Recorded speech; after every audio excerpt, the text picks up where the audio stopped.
Rasulullah Shallallahu Alaihi Wasallam bersabda, kalau seorang mayit diletakkan di dalam kuburan, kuburan itu berkata, "Wahai anak Adam, celakalah Anda. Apa yang telah memperdayakan Anda berbuat durhaka terhadapnya? Tidakkah Anda tahu bahwa aku adalah rumah yang penuh dengan fitnah, rumah yang gelap gulita, dan rumah kesendirian, dan tempat yang penuh dengan cacing? Apa yang telah diperdayakan Anda terhadapku? Anda telah berjalan melangkahkan kaki menuju padaku, dan kini telah berada padaku seorang diri. Apabila ia orang yang ahli sholat, maka terdapat sebuah jawaban terhadap pertanyaan kubur itu sebagai berikut. Apakah Anda tidak mengetahui bahwa ia adalah orang yang ahli memerintah pada yang ma'ruf dan mencegah yang mungkar? Lalu kubur itu menjawab, kalau begitu, aku merubah sikapku dengan lemah lembut terhadapmu. Jasadnya menjadi dikembalikan dan disinari. Ruhnya dibawa naik menuju kepada Allah Subhanahu wa ta'ala. Ubaid ibnu Umar Al-Laits berkata, tidakkah ada seseorang mayit yang telah mati, melainkan liang kubur menjadi tempat pemakamannya itu berkata kepadanya, aku adalah rumah yang gelap gulita dan tempat kesendirian. Jika Anda adalah orang yang taat kepada Allah selama dalam hidup Anda, maka pada hari ini aku akan memberi rahmat pada Anda. Tetapi jika Anda orang yang durhaka, maka pada hari ini aku akan menyiksa Anda. Barang siapa yang memasuki aku dalam keadaan taat kepada Allah, maka ia akan keluar dengan bahagia. Dan barang siapa yang memasuki aku dalam keadaan durhaka kepada Allah, maka ia akan keluar menuju kehancuran dan kebinasaan. Muhammad bin Sabah berkata, sesungguhnya telah sampai kepadaku suatu keterangan bahwa apabila seorang mayit diletakkan di dalam kuburnya, lalu ia disiksa atau tertimpa sesuatu yang tidak menyenangkan atau menyakitkan, maka para tetangganya dari orang-orang yang telah mati itu berkata, wahai orang yang baru meninggalkan dunia, yang saudara-saudara dan para tetangga telah mendahuluinya, mengapa Anda dulu tidak dapat mengambil pelajaran dari kami? Seharusnya Anda memetik pelajaran dari kami yang telah mendahului Anda. Apakah Anda tidak melihat pada saat itu bahwa kami telah terputus dari segala aktivitas dan amal kami, sementara kematian Anda masih ditangguhkan dan Anda memiliki banyak peluang untuk melakukan kebaikan-kebaikan yang Anda sendiri lewatkan oleh saudara-saudara Anda yang telah lebih dahulu mati. Sementara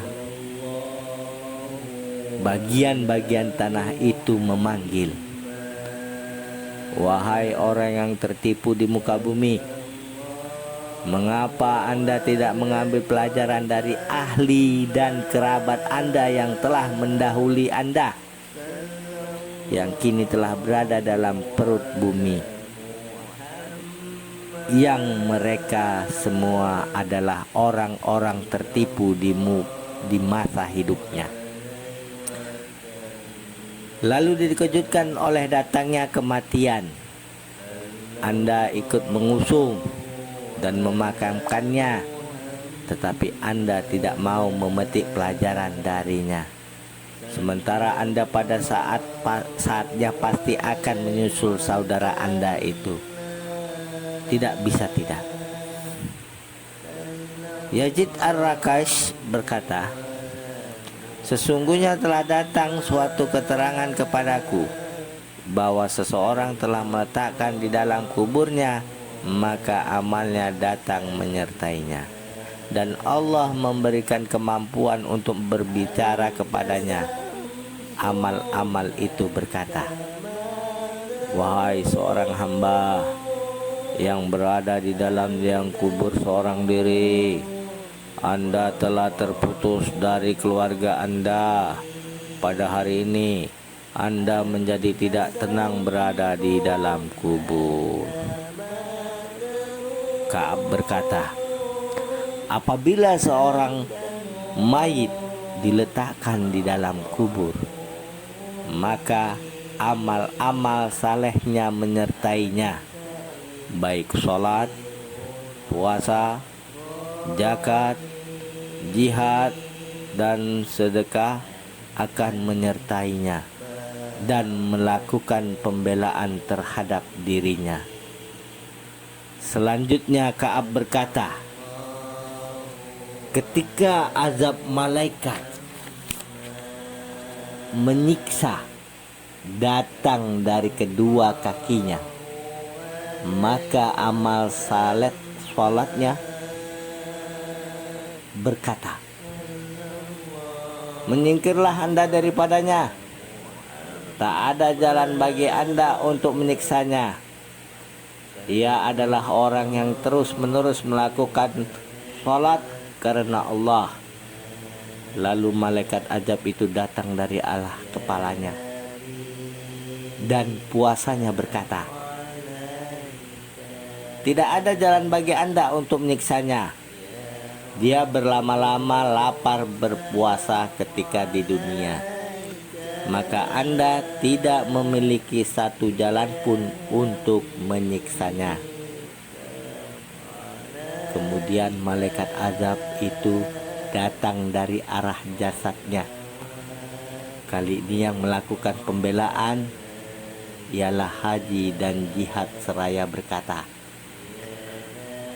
dia telah mengorbankan dirinya tanpa mengenal lelah untuk melakukan haji dan berjihad, maka tidak ada jalan bagi Anda untuk menyiksanya. Lalu malaikat azab mendatanginya dari arah kedua tangannya, maka sedekah berkata, tahanlah, jangan sampai Anda menyiksa saudaraku ini. Betapa banyak sedekah yang telah dikeluarkan melalui kedua tangan ini, sehingga sedekah itu sampai di tangan Allah. Ia melakukan sedekah itu karena Allah Subhanahu wa ta'ala, maka tidak ada jalan bagi Anda untuk menyiksanya. Ka'ab berkata, kemudian kepada mayit itu dikatakannya, sejahteralah Anda, karena Anda hidup di dalam dengan baik dan mati dengan baik pula. Begitulah sekelumit kisah-kisah yang disampaikan oleh Imam Al-Ghazali di dalam sebuah bukunya.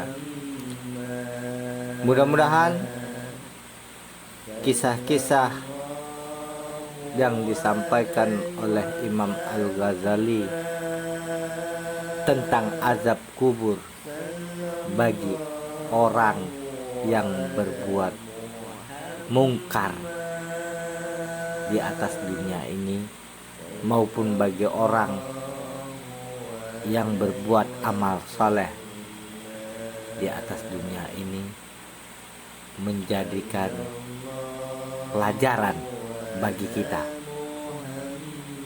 agar kita lebih berhati-hati dan pandai memilih. Mau hidup yang baik, yang ma'ruf, apa mau menjalani hidup yang buruk, yaitu yang mungkar. Mudah-mudahan kita semua dapat mengambil pelajaran dari kisah ini. Begitu saja, saya Jo. Assalamualaikum warahmatullahi wabarakatuh.